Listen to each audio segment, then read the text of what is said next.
반갑습니다. 5월 23일 4부 언예배에 나오신 우리 대학 청년, 우리 성도님 여러분들 진심으로 환영하고 축복하고 싶습니다.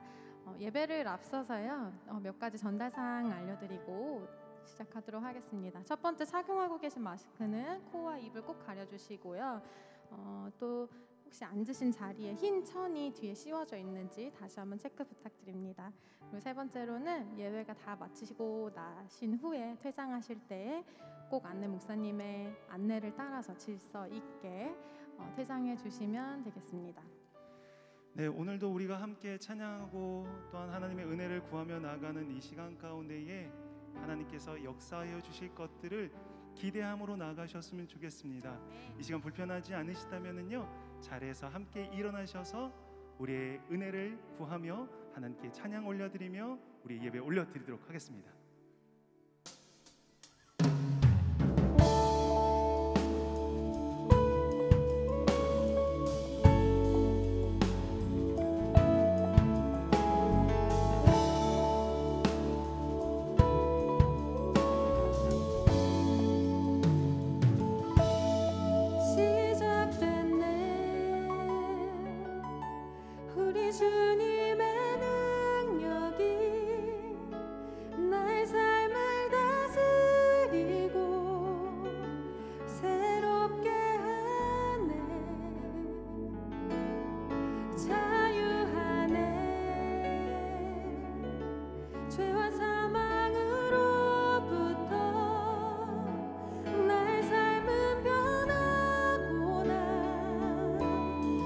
충만하네.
주의 은혜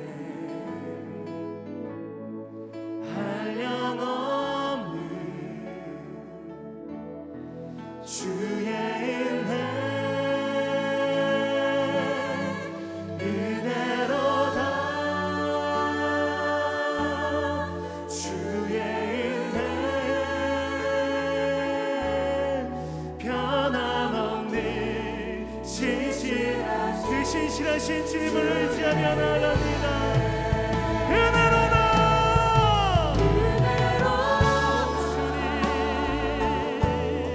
주의 은혜 한량없는 주의 은혜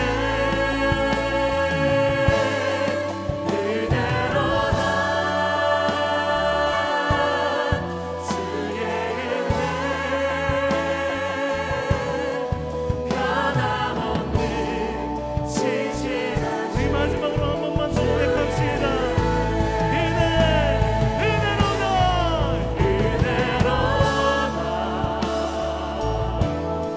주의 은혜 한량없는 주의 은혜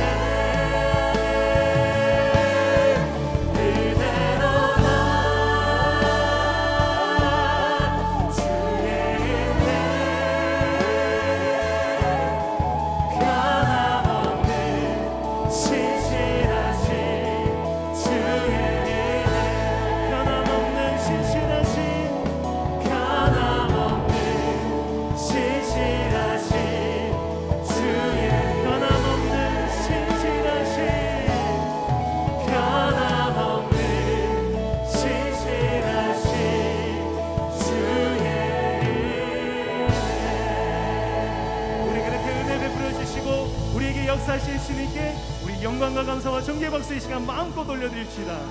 아멘 아멘.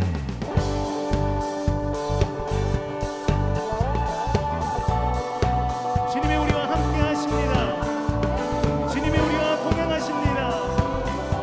그 주님을 마음껏 찬양하며 나아갑시다.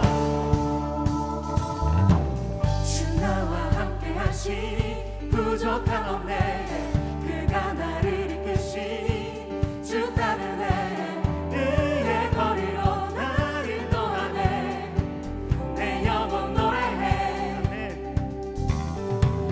어두운 길 걸어갈 때에 나 노래하네 주 나와 함께 하시니 나 두려움 없네 주의 선함과 인자하심이 평생 날 따르니 찬양 높이 계신 주께 우리 맘을 열어 높여 모든 영광 돌리세 주 사랑하는 자 나중에 나와 높이세 주의 영원해 찬양 높이 계신 주께 우리 맘을 열어 높여 모든 영광 돌리세 주 사랑하는 자 나중에 나와 높이세 우리 처음부터 다시 한번 고백합니다. 주 나와 함께 하시니 부족함 없네 그가 나를 이끄시니 주 따르네 의의 거리로 나를 인도하네 내 영혼 노래해 아멘. 어두운 길 걸어갈 때에 나 노래하네 주 나와 함께 하시니 나 두려움 없네 주의 선함과 인자하시니 평생 날 따르리 One, two, three, four. 찬양 높이 계신 주께 우리 맘을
혼자서만 세상을 사는 듯이 주가 멀어 보이기만 할 때 우리는 바라보아야 하네. 우리에게 오셨던 그 주님을 우리 함께 고백하길 원합니다. 혼자서만 세상을 사는 듯이 주가 멀어 보이기만 할 때 우리는 바라보아야 하네. 우리에게 오셨던 그 주님을 주님이 우리의 아픈 마음을 아시네. 가까이서 우리의 아픔에 공감하시네. 우리 가운데 찾아오셨던 그 주님이 우리의 모든 상황에 공감하시네. 내 마음을 담은 고백으로 다시 한번 찬양하겠습니다. 혼자서만 세상을 사는 듯이 주가 멀어 보이기만 할 때 우리는 바라보아야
우리와 함께 우리의 모든 삶을 돌보시며 살아가 주시고 살아내 주신 사랑과 은혜의 하나님 감사합니다. 지난 한 주간 우리는 큰 세상을 바라보며 작은 나의 모습을 비교하고 낙심하고 불안해하며 나의 삶에 실망하며 내뱉었던 입술의 모든 고백들을 이 시간 용서하여 주시옵소서. 매 순간 크고 작은 일들이 우리의 마음을 무너지게 하고 우리의 얼굴빛을 어둡게 하고 주님의 자녀로 살아가기 참 힘들다 고백했던 입술의 시간들을 용서하여 주시옵소서. 주님께 기도하면, 주님의 말씀을 읽으면 힘이 나고 능력의 손이 붙들어 주심을 알고는 있으나 그것조차 할 힘이 없는 연약했던 우리들을 불쌍히 여겨 주시옵소서. 이 시간 주님의 자녀 한 사람 한 사람 살아내느라 참 고생하였다 안아주시는 그 기쁨을 누리는 예배가 되게 하여 주시옵소서. 이러한 우리들을 공동체 안으로 불러주셔서 삼위일체 하나님께서 일하고 계심을 보게 하시고 그 능력과 지혜를 나누고 누리고 깨달을 수 있도록 해주시니 감사합니다. 세상은 코로나19로 우리를 모이지 못하게 하고 한 사람 한 사람 연약한 심령으로 흩어놓으며 승리하였다 하지만 오히려 우리는 더 다양한 방법과 모습으로 서로를 사랑하고 섬기기를 다하며 주님의 은혜를 깨닫는 은혜 안에 살게 되었습니다. 진심으로 감사합니다. 하나님, 하늘 보좌에서 친히 사람의 몸으로 이 땅에 오셔서 지극히 평범한 우리 일상을 함께 살아가 주시며 주님의 허리를 굽혀 우리의 시선을 맞춰주시고 작은 신음소리까지 듣고 응답해 주시는 주님께 이 또한 감사합니다. 세상에서 부와 성공을 바라보며 주님과 대화하는 시간보다 더 바쁘게 사느라 저가 죄인지도 모르고 지나쳤던 우리의 마음과 손과 발을 일일이 씻기시며 깨끗하게 하시려 예배 가운데 부르셨으니 이 시간 주님께서 정결하게 씻겨주시기를 간절히 간구합니다. 여전히 기승을 부리고 있는 코로나19로 인해 애쓰고 있는 의료진들과 관계자들에게 힘을 주시고 여러 가지 질병과 아픔으로 병상에서 평범한 일상을 그리워하며 애쓰고 있는 자녀들을 돌보시고 손을 얹으사 일어나게 하시고 아픔이 변하여 기쁨이 되는 기적의 감사를 경험할 수 있도록 간절히 간구하니 주여 도와주시옵소서. 오늘 김성경 담임 목사님께서 믿음의 시선, 믿음의 선택이라는 민수기 말씀을 들고 서십니다. 목사님을 시험하고 흔들고 약하게 하는 모든 것들로부터 지키시고 보호해 주셔서 말씀의 무게를 능히 감당할 힘과 능력을 주시옵소서. 목사님의 입술을 통해 우리에게 사랑한다, 사랑한다 말씀해 주시는 주님의 사랑의 시선을 고정하는 예배가 되게 하여 주시옵소서.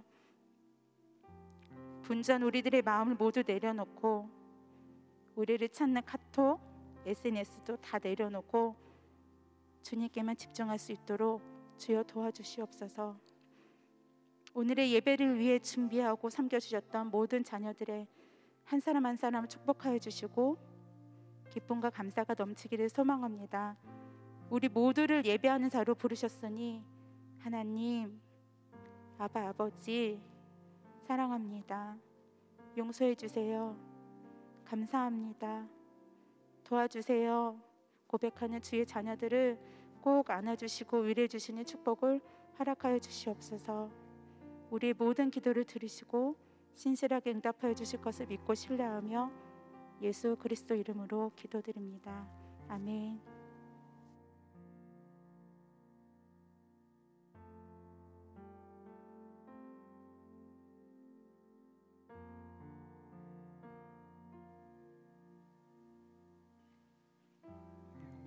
오늘 우리가 함께 나눌 하나님의 말씀은 민수기 13장 25절에서 33절까지의 말씀입니다. 구약성경 217페이지에 있습니다. 민수기 13장 25절부터 33절까지의 말씀입니다. 우리 찾으신 말씀 한 절씩 교독하여 읽고 마지막 절은 다 함께 읽도록 하겠습니다. 제가 먼저 25절 말씀을 읽겠습니다. 40일 동안 땅을 정탐하기를 마치고 돌아와 바란 광야 가데스에 이르러 모세와 아론과 이스라엘 자손의 온 회중에게 나아와 그들에게 보고하고 그 땅에 과일을 보이고 모세에게 말하여 이르되 당신이 우리를 보낸 땅에 간즉 과연 그 땅에 젖과 꿀이 흐르는데 이것은 그 땅의 과일이니이다. 그러나 그 땅 거주민은 강하고 성읍은 견고하고 심이 클 뿐 아니라 거기서 아낙 자손을 보았으며 아말렉인은 남방 땅에 거주하고 헤딘과 여부스인과 아모리인은 산지에 거주하고 가나안인은 해변과 요단가에 거주하더이다.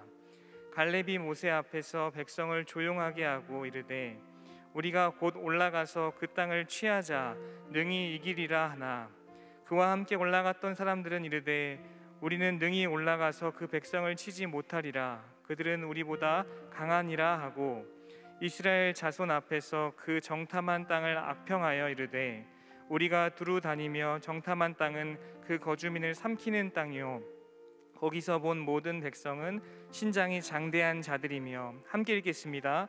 거기서 네피림 후손인 아낙 자손의 거인들을 보았나니 우리는 스스로 보기에도 메뚜기 같으니 그들이 보기에도 그와 같았을 것이니라. 아멘. 이제 김성겸 담임 목사님께서 나오셔서 믿음의 시선, 믿음의 선택이라는 제목으로 하나님 말씀 증거해 주시겠습니다.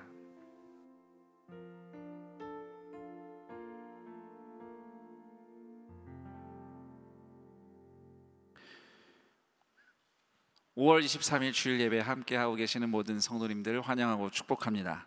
지금 이 예배당에 함께 하고 있는 성도님들도 계시고 온라인으로 각자의 처소에서 또 누군가는 병상에서 또 누군가는 멀리 출타 중에 해외에서 또 선교 현지에서 함께 예배를 드리고 계시는 줄로 압니다. 같은 공간에 우리가 있지는 않지만 우리가 이곳에 있든 여러분이 그곳에 계시든 다 우리는 예수님 안에 함께 하나님을 예배하고 있습니다. 주님 안에 있다는 것이 정말 우리의 심령 가운데 충만하게 경험되는 그런 예배의 자리가 되기를 축복합니다. 저는 여러분이 저를 보실 때 어떤 인상을 갖는지 모르겠는데 저는 이렇게 포근하고 따뜻한 사람이 아니에요.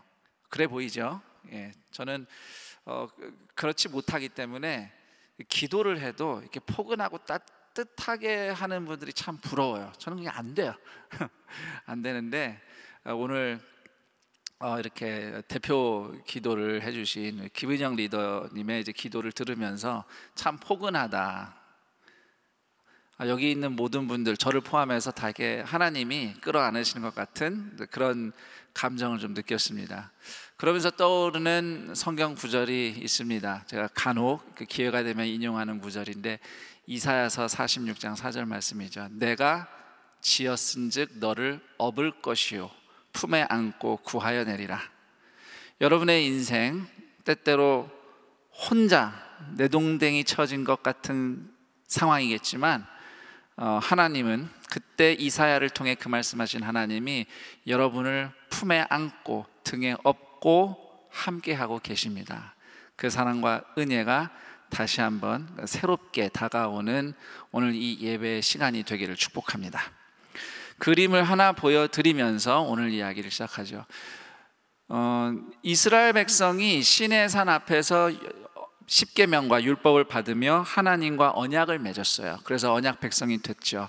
시내산 그 주변을 시내 광야라고 합니다. 요즘에는 지도를 보면 시나이 반도라고 하죠. 그곳이 시내 광야인데 이제 이스라엘 백성이 시내산 앞에서 한 1년 정도 시간을 보냈어요. 그리고 드디어 북쪽으로 이동을 합니다. 북쪽으로 이동해서 만난 곳이 바란 광야입니다. 그리고 바란 광야 중에서도 지금 지도에 표시된 대로 가데스 바네아라고 하는 지점에 진을 치고 거기서 북쪽으로 올라가면 이제 가나안이 나오는 거예요. 그런데 먼저 이스라엘의 12지파, 각 지파에서 한 명씩 뽑아서 12명을 선발해서 가나안 땅을 정탐 보냅니다. 그리고 그들이 40일 동안 가나안을 정탐하고 가데스 바네아로 다시 돌아와서 이스라엘 백성에게 그 정탐한 내용을 보고한 그 사건이 이제 오늘 우리가 읽은 민수기 13장의 내용입니다. 이 이야기는 이제 14장까지 계속 쭉 진행이 되는데 우리가 오늘 읽은 부분은 12명의 정탐꾼들이 서로 다른 평가와 보고를 올리는 대목이죠. 사실 26절, 27절 보면은 그 땅을 정탐했던 12명의 정탐꾼들이 가나안 땅을 칭찬했어요. 정말 소문 들었던 것처럼 훌륭한 땅이다 칭찬하면서 가나안에서 난 과일을, 샘플들을 가지고 온 것을 보여주었습니다. 그러나 이어서 28절, 29절을 보면 이렇게 얘기합니다. 그 땅 거주민은 강하고 성읍은 견고하고 심히 클 뿐 아니라 거기서 아낙 자손을 보았으며, 그러니까 아낙 자손은 그 당시 소위 거인족이라고, 다른 사람들보다 키가 훨씬 크고 덩치도 큰 그런 종족이었다고 합니다. 삼국지로 치면은 여포 같은 사람들만 모아놓은 그런 부족인 거죠. 그런 무시무시한 사람들을 봤다. 그리고 또 계속 이어갑니다. 아말렉인은 남방 땅에 거주하고 헷인과 여부스인과 아모리인은 산지에 거주하고 가나안인은 해변과 요단가에 거주하더라. 쉽게 말하면 가나안 땅 어디에도 빈 땅이 없습니다, 이런 말이에요. 산지면 산지대로, 평야는 평야대로 우리가 싸우기 힘든 무시무시한 사람들이 살고 있습니다 라고 보고를 한 거예요. 이 얘기를 들은 이스라엘 회중은 이제 술렁입니다. 동요하죠. 그때 가나안 땅에 같이 정탐 갔던 갈렙이 백성들을 진정시키면서 30절에서 이렇게 말합니다. 우리가 곧 올라가서 그 땅을 취하자, 능히 이기리라. 하지만 갈렙과 여호수아를 제외한 10명의 정탐꾼들은 가나안이 너무 강해서 우리가 당해낼 수 없다고 힘주어 말합니다. 그러더니 32절에서 이렇게 얘기해요. 우리가 두루 다니며 정탐한 땅은 그 거주민을 삼키는 땅이요. 평가가 바뀌었어요. 앞에 27절 보면요, 땅을 엄청 칭찬합니다. 아주 훌륭한 땅이라고, 젖과 꿀이 흐르는 땅이에요 이러더니 32절에서는 그런데 다시 생각해 보니까 그 땅 안 좋아, 안 돼, 그거 위험한 곳이에요 라고 악평을 한 거죠. 평가를 바꿔버립니다. 그리고 이제 이런 말도 해요. 크고 힘센 걸로 유명한 아낙 자손들을 우리가 직접 봤는데 33절, 우리는 스스로 보기에도 메뚜기 같으니 그들이 보기에도 그와 같았을 것이니라. 이 이야기를 들은 이스라엘은 큰 절망과 혼란에 빠져서 밤새 통곡하더니 급기야 애당초 처음부터 애굽에서 나오는 게 아니었다고, 애굽에서 노예살이에서 해방된 것 자체가 잘못된 선택이라고 원망하면서 모세와 아론을 몰아내고 새로운 지도자를 뽑아서 이집트로 돌아가자라는 이야기까지 나옵니다. 여호수아와 갈렙이 나서서 하나님이 인도하신다, 하나님이 함께 계신다, 두려워하지 말라, 하나님 거역하지 말라, 그렇게 당부를 하는데도 이스라엘 백성은 오히려 그런 말을 하는 갈렙과 여호수아를 돌로 쳐서 죽이려고 합니다. 바로 그때 하나님이 이스라엘 백성 앞에 나타나셨습니다. 구체적으로 어떤 모습으로 나타나셨는가가 성경 본문에 민수기 14장에 명시된 것은 아니지만, 하나님이 영광과 함께 나타나실 때는 항상 회막의 구름 기둥과 함께 나타나셨으니까 아마 그렇게 이 백성들 앞에서 그분의 영광을 보여주신 것 같아요. 하나님께서는 이스라엘 백성들에게 진노하셨습니다.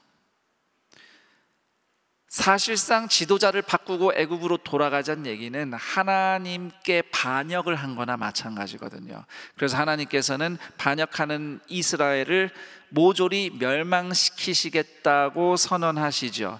그런데 출애굽기 32장에서 금송아지 만들었던 그때 그 사건, 읽으신 분들은 기억하겠지만 그때처럼 모세가 다시 한번 하나님께 이스라엘을 위해서 중보합니다. 용서해달라고 대신 빌어요. 그래서 하나님께서 진노를 거두시죠. 그래도 이렇게까지 반역을 한 죄를 그냥 넘어갈 수 없기 때문에 하나님께서는 벌을 내리십니다. 그 벌은 다름 아니라 이스라엘 백성들이 그 12명의 정탐꾼이 가나안을 정탐했던 40일 기간 곱하기 1년 해서 총 40년 동안 광야에서 살게 될 것이다. 그리고 그 광야 생활 동안 출애굽 1세대, 부모 세대는 다 죽고 그 자녀 세대들이 가나안으로 들어갈 것이다. 그리고 믿음의 눈으로 보았던 여호수아와 갈렙만 1세대 중에 가나안으로 들어가게 될 것이다. 하나님이 이렇게 벌을 선포하십니다.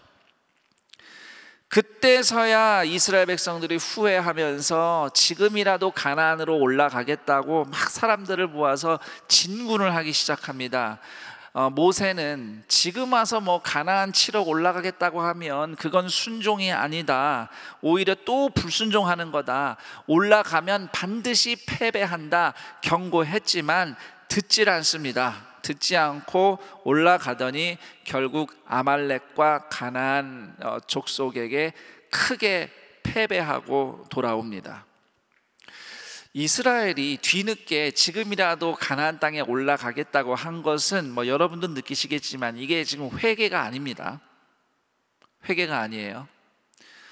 자기한테 큰일 나게 생겼으니까 이 어려움, 위기를 어떻게든 모면해 보려고 자기중심적으로 그냥 한 거예요. 여러분, 관계 가운데 좀 어려움이 생겼을 때, 그리고 내가 실수한 게 있어요. 내가 잘못한 게 있고 지금 관계가 어려워졌는데 이 상황이 힘들잖아요. 불편하잖아요. 그래서 이걸 만회해 보고자 관계를 풀어보려고 이것저것 노력하는 경우들이 있습니다. 뭐 선물도 줘보고 또 봉사도 하고 뭐 또 잘해보고 잘 보이려고 열심히 해요. 내가 정성을 들여서. 그런데 지금 깨진 관계 다시 회복시키겠다고 막 잘하는 것, 이것저것 막 시도하는 것이 상대방한테는 다가오지 않죠. 그게 상대방이 원하는 게 아니거든요.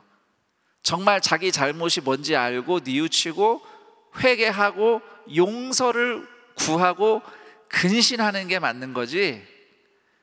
뭐 상대방이 화내고 이거 내가 뭐 잘못했나 보다 싶으니까 막 이것저것이라도 막 잘해보려고 하는 거는 그거는 회개가 아니에요. 내 마음 편하려고 어떻게든 빨리 수습해보려고 애쓰는 거죠. 굉장히 자기중심적인 해법입니다. 이스라엘 백성은 그걸 한 거예요.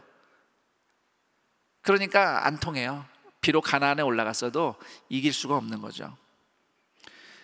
이렇게 해서 이스라엘 백성은 40년 동안의 광야 생활을 본격적으로 시작합니다. 그런데 사실 하나님은 은혜로우세요. 우리나라 그 재판, 우리 형법도 그렇긴 하지만 왜 재판이 진행되는 가운데 구치소에 들어가 있는 기간이 있잖아요. 나중에 형 딱 떨어지면은 지금까지 재판 받으면서 감옥 안에 있었던 날짜는 포함은 시켜주는 걸로 알고 있거든요.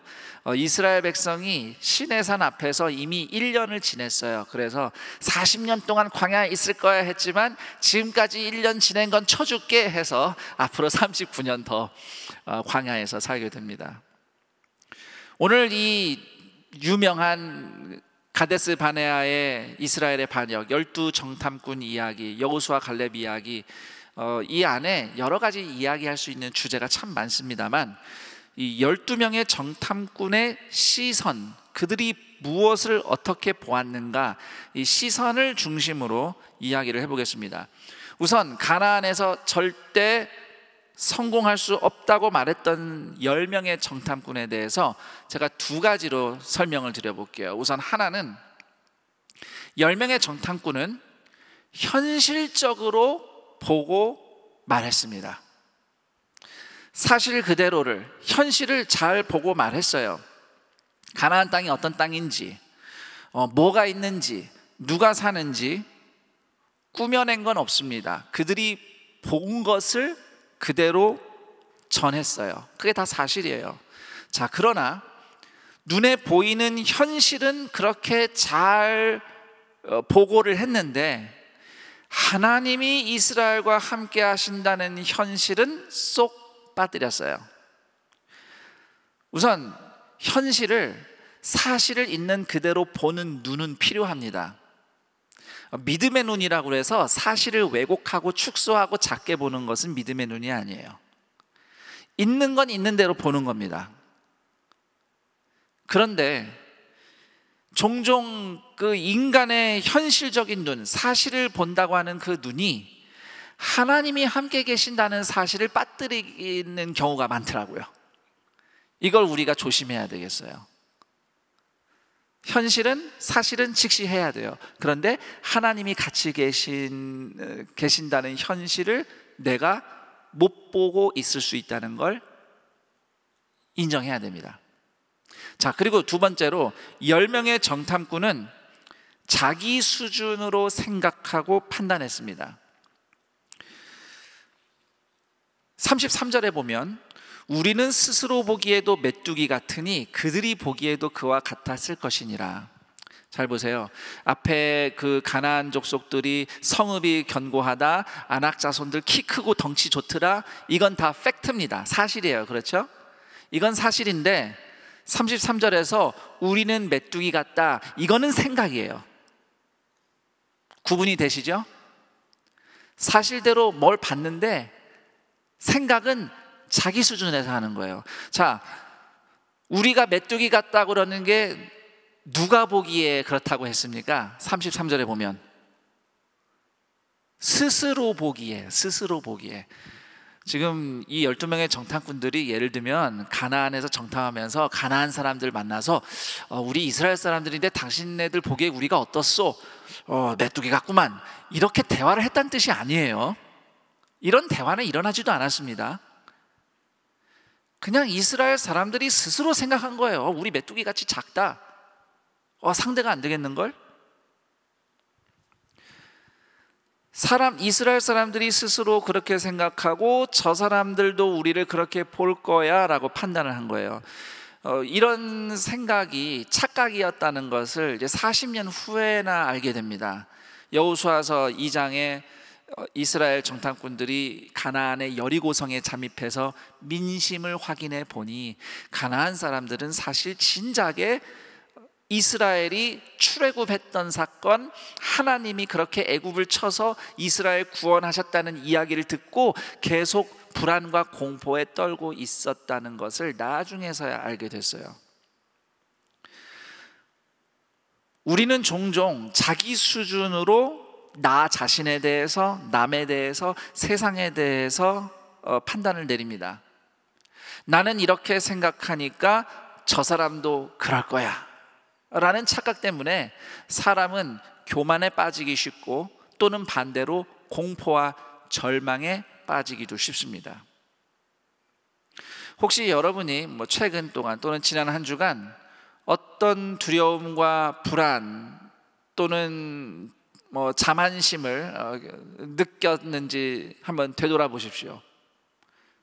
내가 느꼈던 어떤 업앤다운 했던 감정들이 혹시 그냥 내 수준으로 판단하고 저 사람들도 그렇게 생각할 거야 라고 내가 오해했기 때문에 그런 힘든 마음을 겪었던 건 아닐까요? 자, 그러면 이제 여호수아와 갈렙에 대해서 생각을 해보죠. 여호수아와 갈렙도 두 가지로 한번 제가 말씀드려보겠습니다. 우선 하나는 여호수아와 갈렙은 다른 정탐꾼들처럼 가나안 땅에 대한 똑같은 사실을 봤습니다. 가나안의 견고한 성읍들 봤어요. 가나안의 등치 큰 힘센 족속들 봤습니다. 다른 정탐꾼들이 봤던 그 가나안의 어려운 현실들 여호수아와 갈렙이 무시하거나 부인하거나 축소하지 않습니다. 그런 사실들 다 인정합니다. 있는 그대로 본 거예요. 자, 그런데 이제 이게 중요합니다. 두 번째로, 여호수아와 갈렙은 그런 사실들을 보는 동시에 하나님이 이스라엘의 하나님이시라는 현실도 봤어요. 여호수아와 갈렙이 우리가 능히 가나안을 이길 수 있다, 차지할 수 있다라고 말한 것은 가나안의 그 견고한 성읍과 크고 힘센 가나안 족속들을 상대로 어떻게 싸워서 이길 수 있는지 방법을 알았기 때문에 이길 수 있다고 주장한 게 아닙니다. 또 반대로 하나님이 우리 편이니까 우리가 무조건 이긴다는 그런 맹목적인 믿음도 아니라고 생각합니다. 출애굽기에서부터 여호수아서까지 쭉 읽어보면 그 이제 중간중간에 갈렙과 여호수아의 이야기가 등장해요. 그 성경 기록에 드러난 여호수아와 갈렙의 면모를 생각해 보면 그들은 하나님이 우리 하나님이고 우리는 하나님의 백성이라는 이 신분이, 내가 누구인지 그 아이덴티티가 확실한 사람들이었다는 것을 우리는 알 수 있어요. 출애굽기 6장 7절, 너희를 내 백성으로 삼고 나는 너희 하나님이 되리니 너는 애굽 사람의 무거운 짐 밑에서 너희를 빼낸 너희 하나님 여호와인 줄을 너희가 알지라. 나는 너희 하나님이다, 이렇게 말씀하셨어요. 출애굽기 19장 6절 말씀에도 하나님이 이스라엘을 제사장 나라가 되게 하겠다고 말씀하셨는데 그 여호수아와 갈렙은 이 말씀들을 기억하고 믿었던 사람들이 분명합니다. 종합적으로 봤을 때 성경의 모든 기록들, 이처럼 가나안이 만만치 않은 것이 현실이지만 여호수아와 갈렙은 하나님이 우리 하나님이시고 우리는 하나님의 백성임을 확실히 믿었기 때문에 이길 수 있다고 확신을 한 겁니다. 이렇게 좀 정리를 해보고 싶습니다. 여호수아와 갈렙의 눈, 그들이 가졌던 믿음의 시선이라는 것은 할 수 있다는 긍정적인 긍정을 보는 그런 눈, 또는 이렇게 하면 가능성이 있겠는데 가능성을 보는 수준의 믿음이 아니라 그런 눈도 좋죠. 근데 그것보다 더 근본적인 믿음의 시선을 우리는 발견해야 됩니다. 저를 따라해 볼까요? 우리는 하나님의 백성이라는 신분을 바라보는 믿음, 우리는 하나님의 백성이야, 이 정체성을 늘 보는 것이 그게 믿음의 시선의 기초입니다.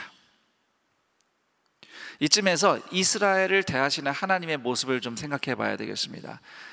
민수기에서 이스라엘 백성이 보여준 행태는 이미 출애굽기에서부터 보여줬던 거예요. 불평하고 불순종하고 원망한 게 한두 번이 아니니까요. 그런데 그 산돌 성경 읽기, 그 모세 오경 하는 동안 그 온돌방, 그 성경 읽기 게시판에 어느 성도님이 글을 이렇게 올렸던 게 제가 기억이 나요. 그렇게 불순종하는 이스라엘 백성들 차라리 하나님이 뭘 이렇게 좀 탁 바꿔주셔서 성령의 능력을 주시든지 하여튼 뭘 어떻게 해서 그 사람들이 한 번에 탁 믿고 순종하게 만드셨으면 얼마나 좋았을까, 이런 질문이 이제 올라온 걸 제가 기억이 납니다. 여러분도 좀 그런 생각 해본 적 있나요? 내가 그리스도인으로서 살다 보면 넘어지고 쓰러질 때 있죠. 내가 실수하거나 잘못했거나 내가 불순종했던 때, 그러면은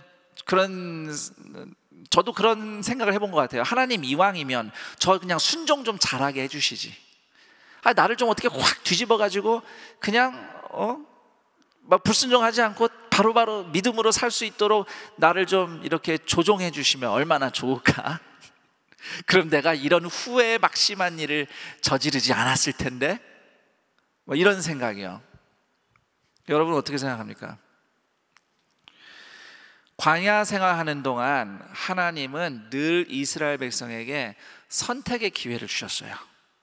하나님은 이스라엘 백성을 억지로 끌고 가셔서 순종하게 만드신 적이 없어요. 뭐 예를 들면 리모컨으로 조종을 해서 무조건 순종하게 복종하게 만든다든지, 갑자기 어떤 초월적인 뭐 무슨 하나님의 영의 능력으로 사람을 갑자기 돌변하게 해서 순종을 잘하는 사람들로 만든다든지, 하나님이 그렇게 하신 적이 없습니다. 조종하시거나 만드신 적이 없어요. 그렇게 하실 능력이 있으심에도 불구하고 말이죠. 하나님은 항상 이스라엘 백성의 수준에 맞춰서 말씀을 가르치시고 하나님의 뜻을 배워서 따르는 삶을 선택하도록, 조종해서 만드는 게 아니라 순종해라 말씀을 가르쳐줘서 그 순종을 이스라엘 백성이 선택하는 삶을 살도록 그렇게 그 사람들을 붙잡고 씨름하면서 인도하셨어요. 광야 40년뿐만 아니라 구약의 이스라엘 역사 통째로 하나님이 그렇게 하셨습니다. 하나님께서 이스라엘을 이렇게 인도하시는 게 이게 참 피곤한 일이죠. 저는 사실 부모가 자녀들 키우는 상황이 좀 떠올랐어요. 부모가 아무리 뭐 잘해보려고 해도 애들을 조종할 수는 없잖아요. 말을 안 듣고, 크면서 말을 안 듣고 뭐 엉뚱한 짓 하고, 그럼 지지고 볶는 거죠. 때때로 뭐 글쎄, 여기 계신 분들 혹시 부모님한테, 주로 이제 젊은 분들 계시니까 부모님한테 야 이 뭐 원수라는 소리를 들어보셨는지 모르겠습니다. 근데 부모님들 세대는요, 가끔 집에 있는 자녀가 원수같이 보일 때가 있죠. 그러면은 다 아멘들 하셔요. 예. 그래서 원수를 사랑하는 예수님의 말씀은 참 의미가 있습니다. 네. 원수는 멀리 있지 않아요. 뭐 여러분도 뭐 입장 바꿔서 뭐 우리도 할 말이 있어요라고 할 수도 있겠습니다만, 하나님은 우리 연약한 인간 부모도 아니시면서 왜 굳이 그렇게 어긋나고 불순종하는 이스라엘 백성들을 붙잡고 지지고 볶으면서 인도하셨는가? 자, 그 이유가 있습니다.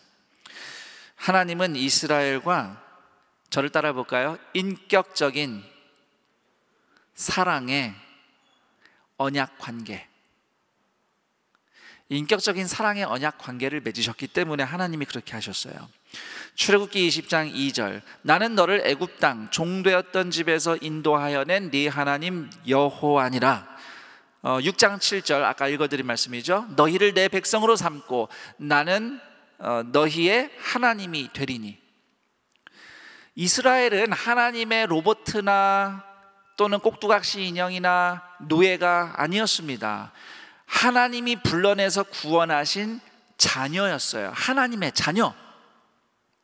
이스라엘이 하나님의 백성이 되고 하나님이 이스라엘의 하나님이 되는 언약 관계는 자원하는 진심으로 서로 신실하게 사랑을 주고받는 관계입니다.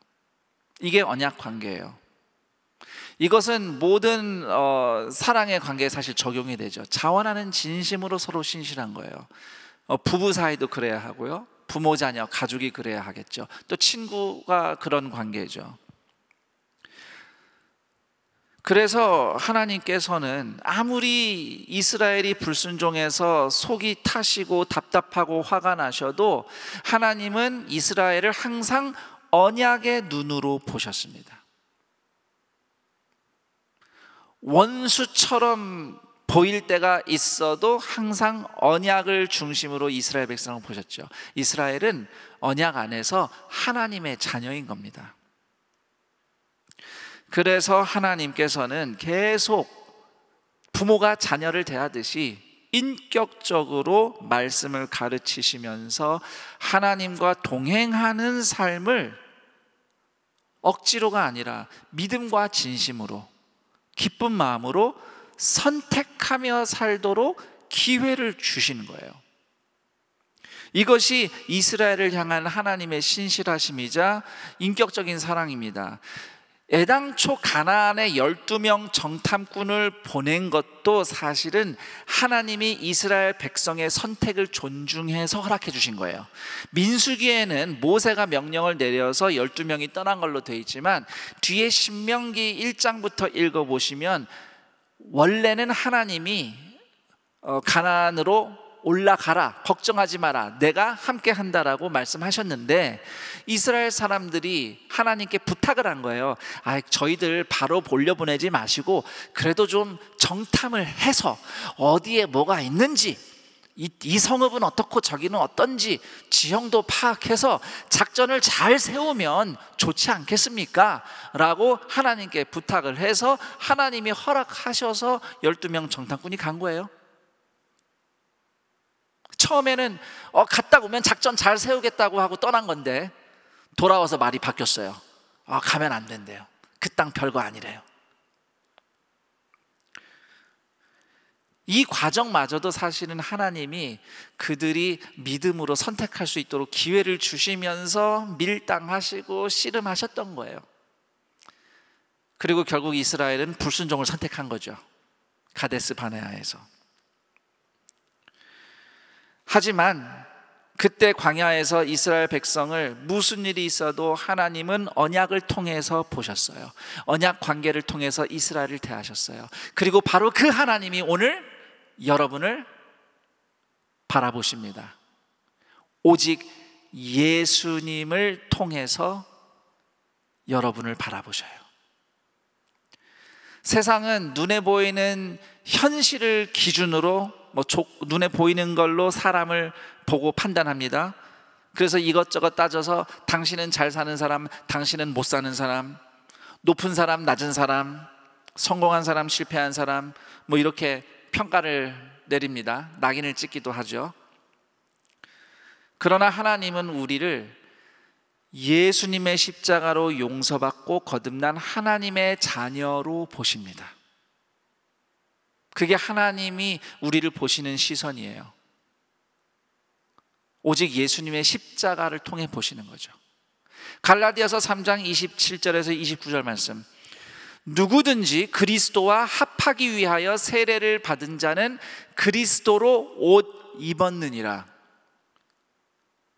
여러분은 예수님으로 옷을 입은 사람이에요. 그러니까 하나님은 여러분을 보실 때 여러분이 옷 입듯이 함께하는 예수님을 통해서 보시는 거죠.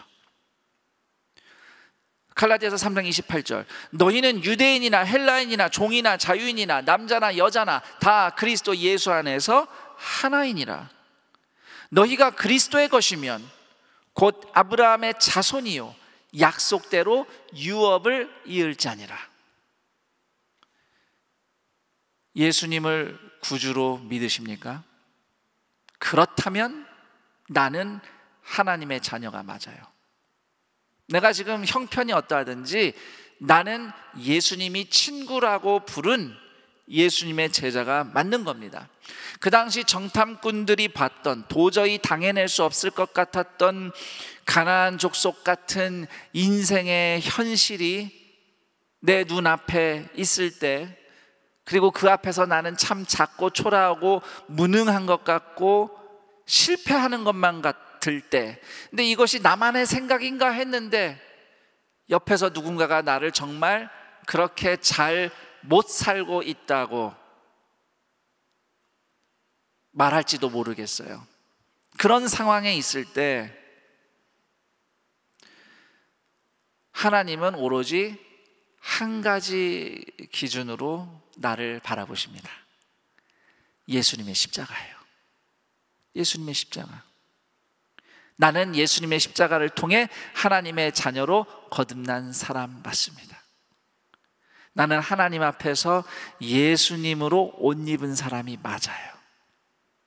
한국인이든 외국인이든 직업이 무엇이든 외모가 어떠하든 수입이 얼마나 됐든 장애가 있든 장애가 없든 어떤 상황이든 세상의 잣대로 어떻게 사람이 구분이 되고 신분이 정해지든지 간에 나는 하나님 앞에서 항상 그리스도의 사람이고 아브라함의 자손이고 약속대로 유업을 이을 자인 것입니다. 이런 나를 이런 나를 바라보는 시선이 믿음의 시선이에요. 나는 누구인가? 난 하나님의 아들이다. 나는 하나님의 딸이다. 나는 예수님의 친구다. 예수님이 나의 주님이시다. 이것을 보는 눈이, 이것을 이렇게 생각하는 것이 나를 보시는 하나님의 시선이고, 그 시선으로 나를 보는 것이 또한 믿음의 시선인 것입니다. 그래서 저는 우리 동산 가족들에게 이렇게 권면하고 싶어요. 믿음의 선택이라는 것은 믿고 하면 돼, 하나님을 믿고 뭔가 내가 해내겠다라는 선택이기보다는, 물론 그런 유형의 선택도 믿음의 선택이라고 할 수 있겠지만, 성경이 말하는 정말 그 근본적인 믿음의 선택은 나는 하나님의 자녀라는 아이덴티티, 이 신분을 붙잡는 선택입니다.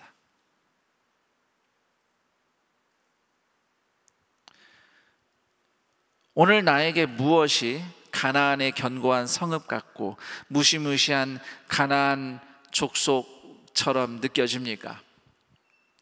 지금 내 모습이 가나안을 당해낼 수 없다는 그 두려움에 눌려서 앞으로 나아가지도 못하고 그냥 광야 같은 이 황량한 현실에 발이 묶여버린 이스라엘 백성과 같은 처지가, 그게 딱 내 처지와 같다고 느끼는 우리 믿음의 형제 자매들을 위해서 제가 빌립보서 4장 12절 13절 말씀을 읽어드리고 싶습니다. 나는 비천에 처할 줄도 알고 풍부에 처할 줄도 알아. 모든 일 곧 배부름과 배고픔과 풍부와 궁핍에도 처할 줄 아는 일체의 비결을 배웠노라. 내게 능력 주시는 자 안에서 내가 모든 것을 할 수 있느니라. 인생의 비천함, 궁핍함, 고통, 아픔을 만날 때 하나님이 구체적으로 무엇을 어떻게 하실지, 과연 이 상황에서 나는 무엇을 할 수 있을지, 어떻게 하면 이 문제를 해결하고 벗어날 수 있을지, 또는 내가 얼마나 더 아프고 힘들어야 할지 잘 모르겠어요. 예수를 믿는다고 해서 인생의 모든 사안에 대해서 답을 다 알고 사는 건 아닙니다. 목사도 답을 모를 때가 많습니다. 그렇지만 한 가지는 분명히 알아요. 믿음의 사람은요, 한 가지는 확실히 알아요. 나는 내게 능력 주시는 예수님 안에 있는 사람이다. 그거는 확실하게 붙잡습니다. 그래서 비천하든지 풍요롭든지 나는 예수님 안에 있는 사람이라는 것을 먼저 보는 거예요. 이것이 믿음의 시선입니다. 그러면 비천하면 비천한 대로, 또 풍요로우면 풍요로운 대로, 어떤 상황에서든 예수님 안에 있는 사람답게 사는 길을 선택하는 거죠. 그게 믿음의 선택입니다. 그래서 나는 예수님 안에서 뭐든지 할 수 있다고 말할 수 있는 거예요. 빌립보서 4장 13절 말씀은 믿는 사람은 뭐든지 할 수 있어, 뭐든지 다 해결할 수 있다는 고백이 아닙니다. 저 뭐든지 다 못해요. 저 못하는 거 훨씬 많아요, 할 수 있는 것보다. 저는 그런 존재가 아니에요. 그런데 어떤 상황에서든 나는 예수님 안에 있는 사람답게 살아내고 살아나리라. 내가 좀 힘들어서 연약해서 주저앉았어도 나는 예수님 안에 있는 사람답게 앉아있다가 예수님 믿는 사람답게 일어날 거야. 어차피 넘어져야 한다면 예수님의 제자처럼 넘어지고 예수님의 제자처럼 먼지 털고 일어나면 돼. 내게 능력 주시는 자 안에서 내가 모든 것을 할 수 있느니라 라는 말씀의 진짜 의미는 이겁니다. 나는 예수님 안에 있는 사람답게 살아내고 살아날 것이다. 때때로 성도들이 한 번에 해결되지 않는 문제로 씨름하면서 목사에게 기도를 요청하곤 합니다. 그래서 목사가 종종 그때 그 똑같은 기도 제목을 두고 다시 성도와 함께 기도할 때면 마음이 참 어렵습니다.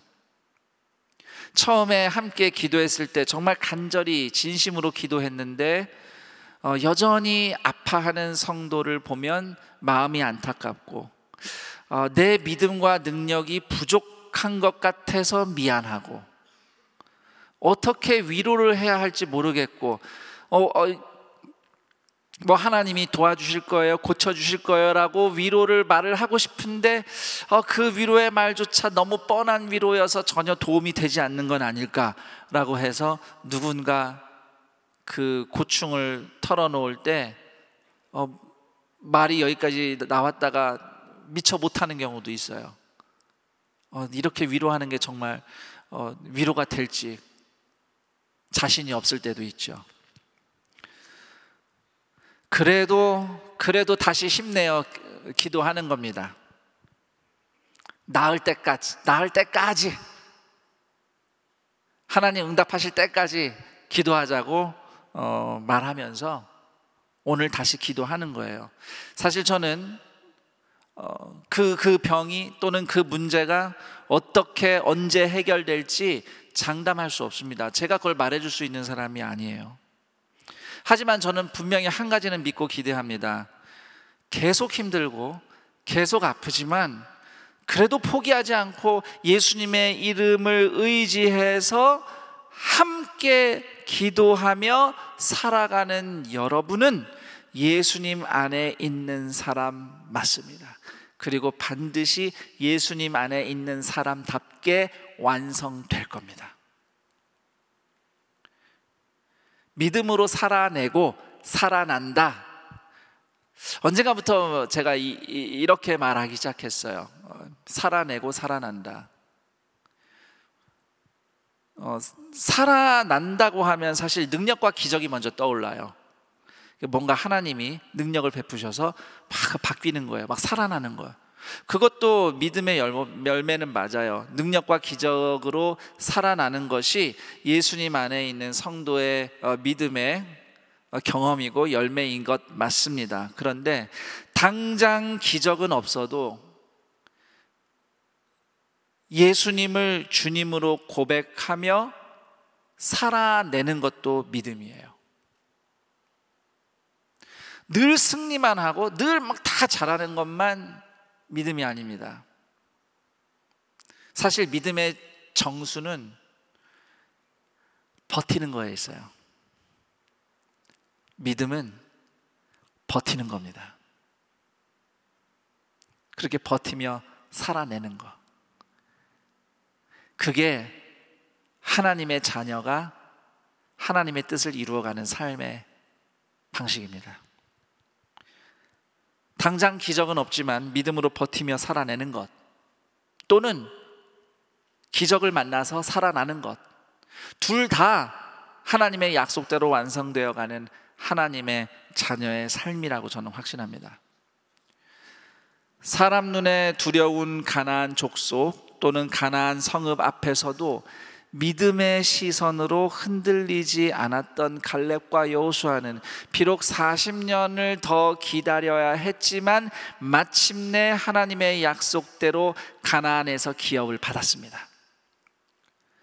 무슨 일을 만나도 예수님은 나의 주님이시고 나는 주님의 친구라는 신분을 붙잡는 믿음의 시선이 여러분 안에 굳건하기를 축복합니다. 우리 동산교회에서 우리가 공동체로 함께 만나죠. 우리가 함께 만날 때마다 서로를 예수님이 부르신 사람으로 바라보는 그 믿음의 시선, 그렇기 때문에 예수님 안에서 함께 머물고 함께 걸어가는 믿음의 선택이 우리 동산교회 공동체의 진정한 능력이 되기를 소망합니다. 광야에 있든지 가나안에 있든지 하나님의 자녀다운 삶을 흔들림 없이 선택하는 믿음으로 살아내고 살아나는 여호수아와 갈렙의 뒤를 잇는 우리 동산의 가족들 믿음의 사람들로 오늘도 함께 살아가기를 우리 주 예수 그리스도의 이름으로 축원합니다. 이제 잠시 말씀을 좀 생각해 보는 시간을 가지면 좋겠어요. 오늘 이 12 정탐꾼의 이야기, 여호수아와 갈렙, 믿음의 시선, 믿음의 선택, 우리가 믿음으로 선택하도록 힘들어도 함께 하시며 인도하시는 하나님의 은혜에 대해서 얘기해 봤습니다. 오늘 여러분은 나 자신은 어느 지점에 있는가, 이 말씀을 통해 하나님은 어떤 분이시며 하나님이 나를 어떤 삶으로 초대하고 계시는가, 내 앞에 가나안은 무엇인가, 뭐 이런 것들 말씀을 통해 좀 생각해 보게 된 것들을 다시 한번 되짚어 보면서 정리를 하는 시간을 가져보도록 하겠습니다. 우리 잠시 들은 내가 어떤 말씀 오늘 들었고 그 말씀이 나에게 무엇이라고 이야기해 주는지 같이 생각하는 시간을 갖겠습니다.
그럼 이제 함께 기도하는 시간을 갖겠습니다. 여러분들이 말씀을 듣고 깨달은 것들, 또 하나님께 아뢰고 싶은 것들을 기도할 텐데요. 여러분의 기도를 돕기 위해서 제가 질문을 준비했습니다. 우선 첫 번째 질문을 생각하며 기도해보죠. 오늘 내가 두려움, 근심, 절망을 느끼는 가나안은 무엇인가? 오늘 나에게 가나안의 안악족속 같고 가나안의 견고한 성읍 같아서 나를 힘들게 하는, 나를 무기력하게 만드는, 절망에 빠뜨리는 내 인생의 현실은 무엇인가 한번 짚어보면서, 맞는데, 그게 진짜 어려운 문제인 거 맞는데 혹시 거기에 덧붙여서 내 수준으로 생각해서 주저앉아 있었던 건 아닌가 한번 생각해 봅시다. 마치 10명의 정탐꾼들이 스스로 보기에 메뚜기 같아서 저 사람들을 보기에도 우리가 메뚜기일 거라고 단정지었던 것처럼, 혹시 내가 내 수준으로 나를 단정짓고 세상살이를 단정져서 움츠려들고 있었던 건 아닐까요? 가나안이 가나안인 건 맞아요. 그게 견고한 성읍이고 그 사람들 힘센 건 맞습니다. 그런데 여러분을 그 앞에서 메뚜기가 아니라 하나님의 자녀로 바라보시는 하나님의 시선을 붙잡으시기 바랍니다. 나에게 가나안은 무엇인가 아뢰면서, 그러나 하나님, 저는 그 앞에서 메뚜기 아닙니다. 하나님은 저를 메뚜기라고 부르지 않으세요. 하나님은 저를 아들이라고 부르시고 딸이라고 부르시고 예수님은 나를 친구라고 부릅니다. 그렇게 고백하면서 내가 가나안처럼 느끼는 것들 하나님 앞에 올려드리며 기도하는 시간 갖겠습니다. 하나님 아버지 감사합니다.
이어서 기도합니다.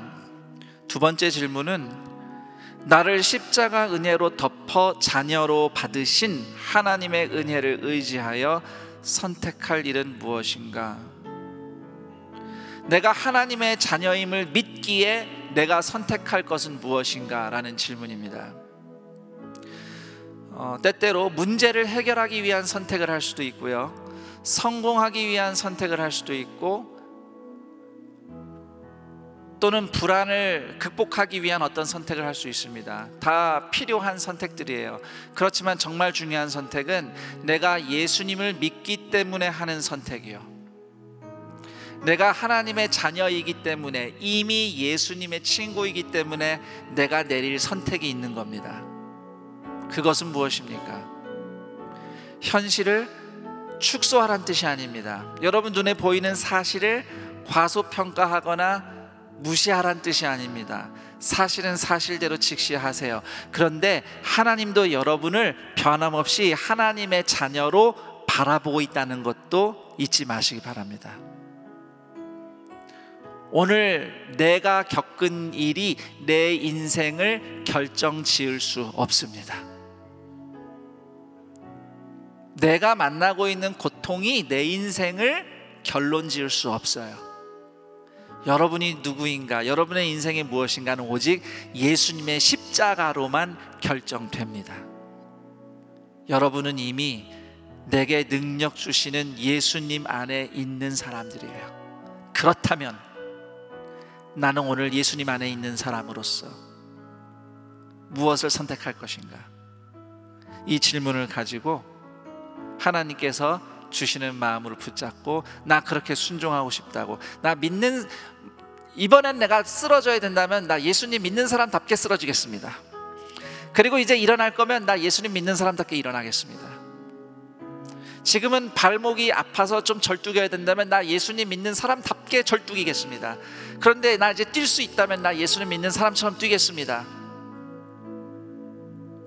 주님 앞에 예수님의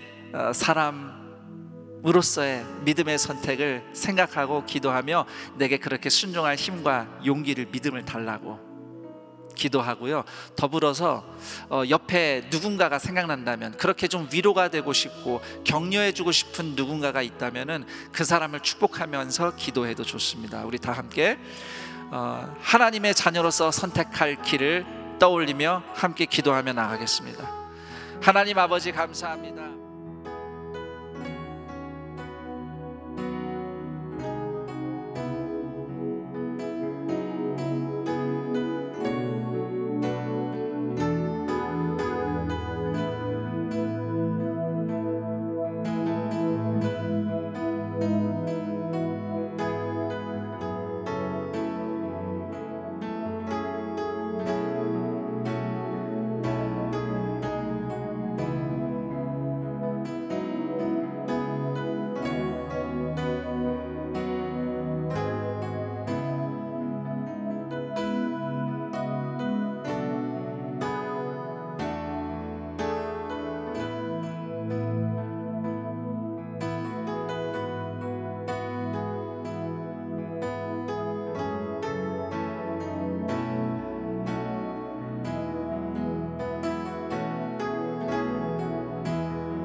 하나님 아버지 감사합니다.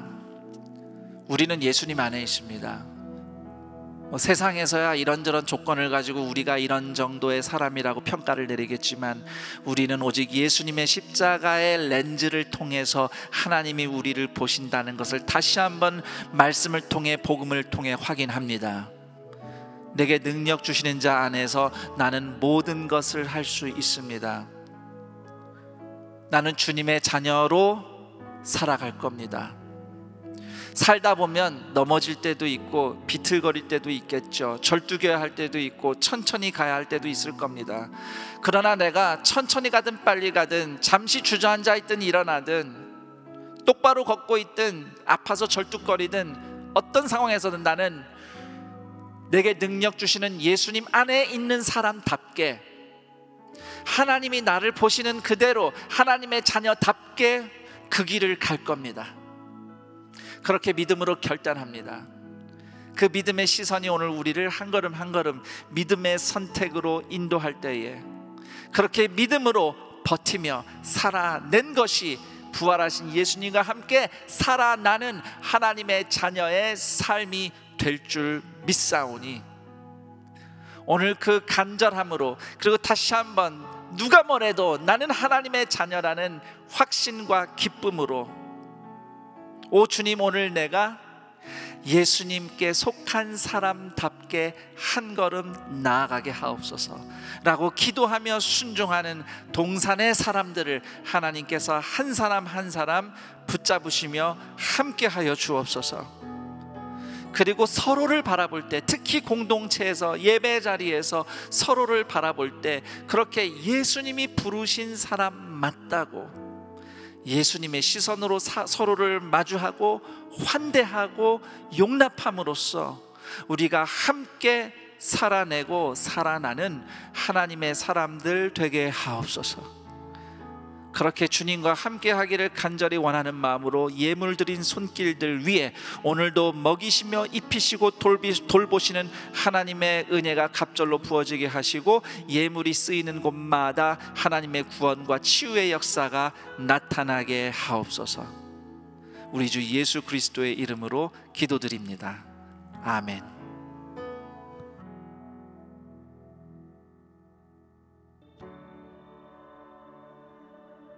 가족이라고 할 때 여러분은 어떤 생각이 먼저 드십니까?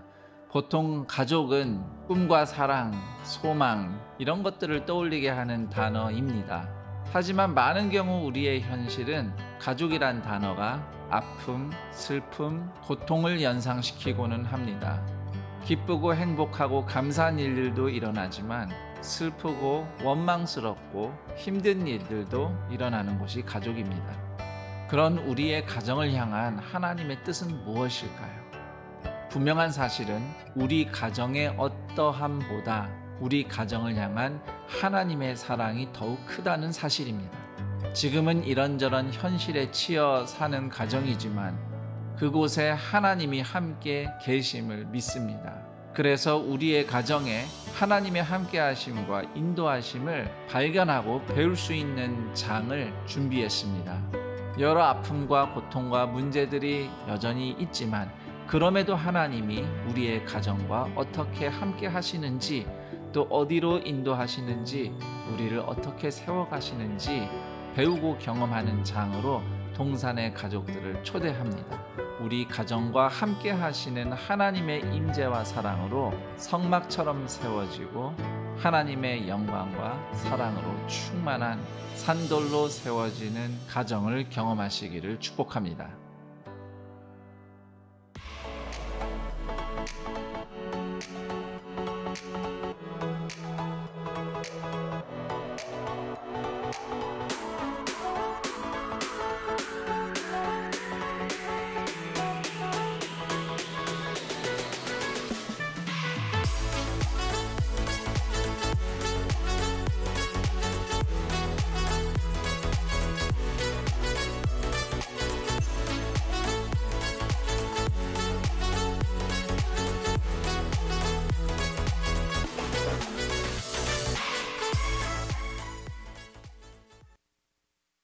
영상을 보신 바와 같이 패밀리 아카데미 심화 과정이 6월 한 달간 매주 화요일 오전 10시와 저녁 7시 30분에 진행됩니다.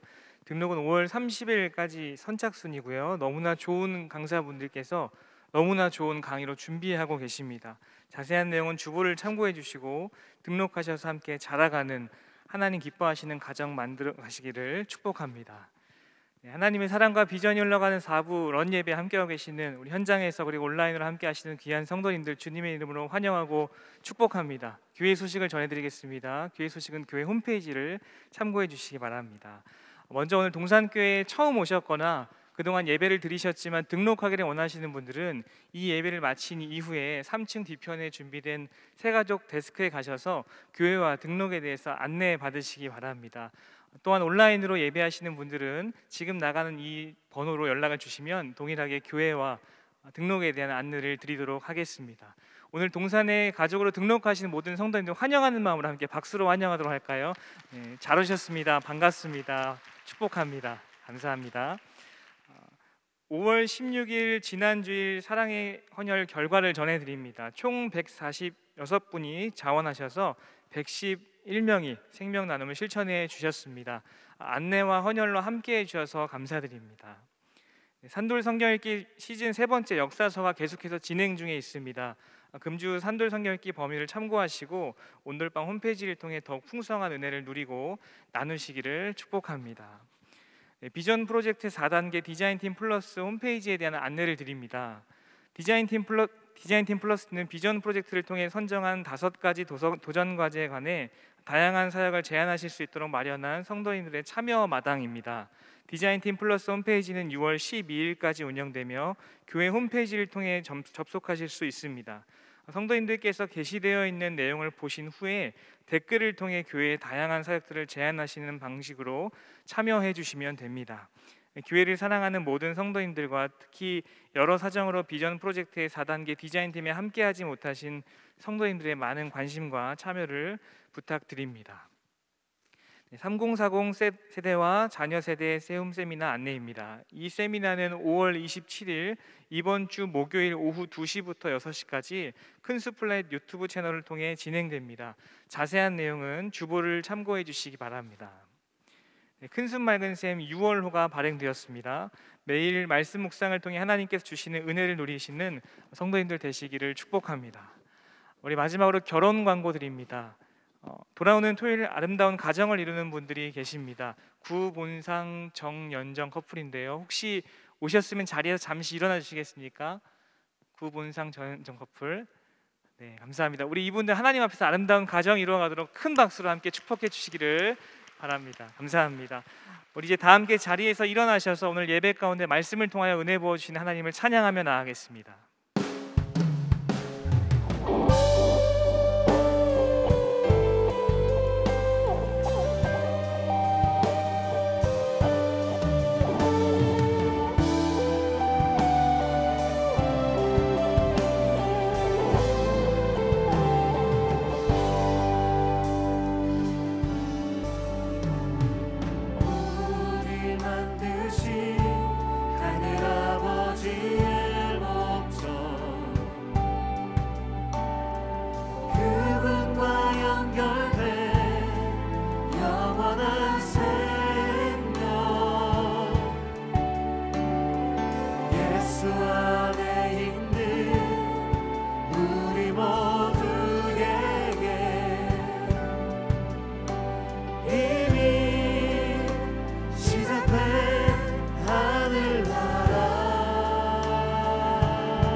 주님이 가르쳐 주신 기도로 우리의 믿음의 고백을 선포하겠습니다. 하늘에 계신 우리 아버지여, 이름이 거룩히 여김을 받으시오며 나라가 임하시오며 뜻이 하늘에서 이루어진 것 같이 땅에서도 이루어지이다. 오늘 우리에게 일용할 양식을 주시옵고 우리가 우리에게 죄 지은 자를 사하여 준 것 같이 우리 죄를 사하여 주시옵고 우리를 시험에 들게 하지 마시옵고 다만 악에서 구하시옵소서. 나라와 권세와 영광이 아버지께 영원히 있사옵나이다. 아멘.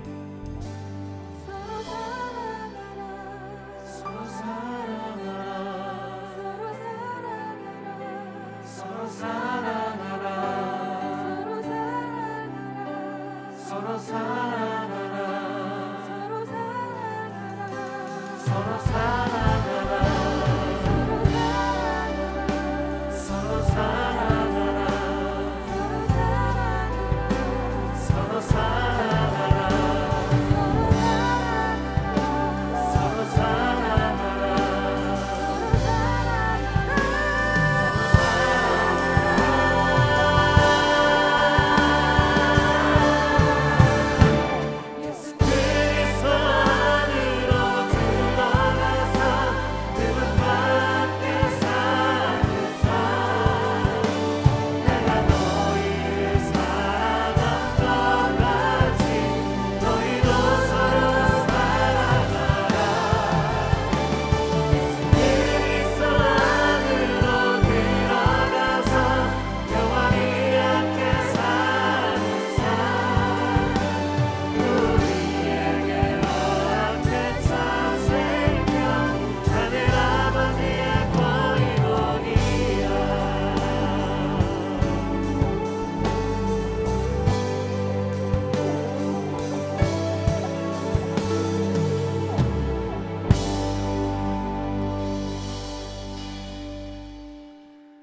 우리 주 예수 그리스도의 은혜와 하나님 아버지의 그 크신 사랑하심과 성령 하나님의 교통, 감화, 충만, 인도하심이 어떤 일을 만나더라도 오직 십자가로 나를 보시며 하나님의 자녀라 부르시는 하나님 아버지의 시선, 그 믿음의 시선으로 오늘 하나님의 자녀답게 살아내고 살아나리라고 믿음의 선택을 하노라고 결단하며 하나님의 은혜를 구하는 동산의 모든 믿음의 사람들, 하나님의 자녀들 인생 위에 영원토록 함께 있을지어다. 아멘.